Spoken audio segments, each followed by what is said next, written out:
My name's Emma Duncan. I'm 33, and in the last 4 years I've had 2 diagnoses of breast cancer, once in the left and once in the right. The first time round I was treated with a lumpectomy, chemotherapy and radiotherapy. The second time round I actually went for a bilateral mastectomy with reconstruction, so I've had both my breasts removed. I've always been aware that I might be at an increased risk of breast cancer because my mother died from breast cancer when she was 32. So when I got to about 25, I asked my GP if there was any screening programme that they could put me into, and they did. A few years after that, I was actually in the bath and I noticed a lump under my left armpit. Didn't quite know what to make of it at first, but I'm not somebody who's ever had sort of lumps or bumps in their breasts, so I was quite worried, I think, at first.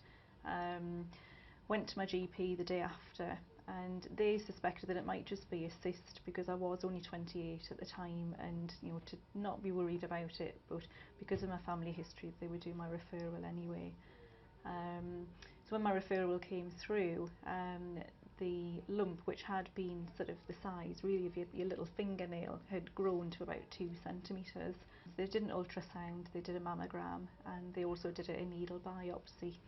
And I came back the week after for the results of that, and they confirmed that I did have breast cancer, and it was a grade 3 tumour, which is sort of the fastest growing that you can get, and advised that I would need to come in for surgery 10 days later. After my first diagnosis, when I had chemotherapy, it was 6 months worth of treatment, followed by 5 weeks of radiotherapy. And throughout that, it was really, really hard. My whole appearance changed. I looked like Casper the Ghost. All of my hair fell out, and it makes you look so drawn and so ill that I almost did like a double take sometimes in the mirror, and you don't believe that it's happening to you, and you suddenly think, God, I'm a cancer patient, and I look like a cancer patient as well. And I think that was probably the most difficult thing. The second time round with my diagnosis, it was a bigger operation this time because it was a double mastectomy. It was different to what I expected. I knew that I'd made the right decision.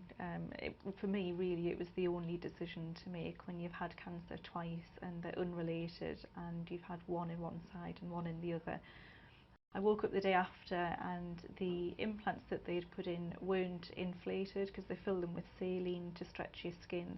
So it didn't matter where I sat because my reconstruction used muscles from my back. I had 2 quite big scars across my back.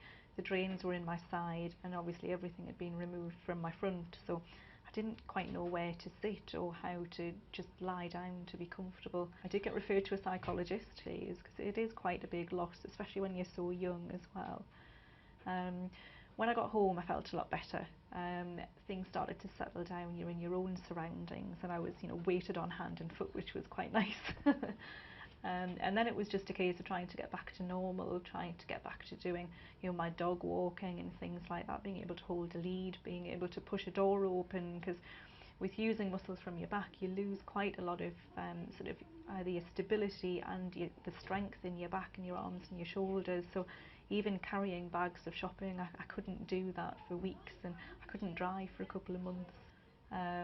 But now, looking back at everything that I've gone through and looking at the reconstructed breasts that I've got, they're fantastic, and I wouldn't have changed the decision that I made at all. It was definitely the best decision for me. Even though I've had both my breasts removed, there's still a risk of recurrence, or that something might be lingering in my lymphatic system. So I still check under my arms and around sort of the outsides of where my implants and things are, and also up and around my neck, and I make sure that I just look for anything that might be unusual in sort of changes in my skin and things like that. Cancer Research UK do a lot of promotional work. They approached me when I did the Race for Life in July and asked me if I'd be interested in being body painted. Now, having had a double mastectomy, I was a little bit apprehensive at first and thought, oh crikey, do you mean fully naked, or am I going to be covered up? And it wasn't. It was sort of naked from the waist up and actually painted onto your skin. So after we'd had the photographs done, we asked what they were actually going to be used for in the campaign, and they were to launch rubber ducks. The theory behind the ducks is that you buy the duck and the money goes to cancer research, but you put the duck in your bathroom and it reminds you to do your checks on a regular basis. So any lumps or bumps that you might find in your breast, and just to make sure that you do actually do something about it. The more information that you can have, the better, but make sure that it's the right information. Speak to your breast care nurse, go online, you've got the Cancer Research UK website, you've got Breast Cancer Care's website. There's so many sort of recognised sources of information that are there for you. My advice to other people out there, whether they're men or women, because they can both get breast cancer, would be that if you notice anything different, it could be even the slightest change in what is normal for you, to go and see your GP and make sure you get it checked out. It really is the case that the earlier the diagnosis, the better your recovery will be.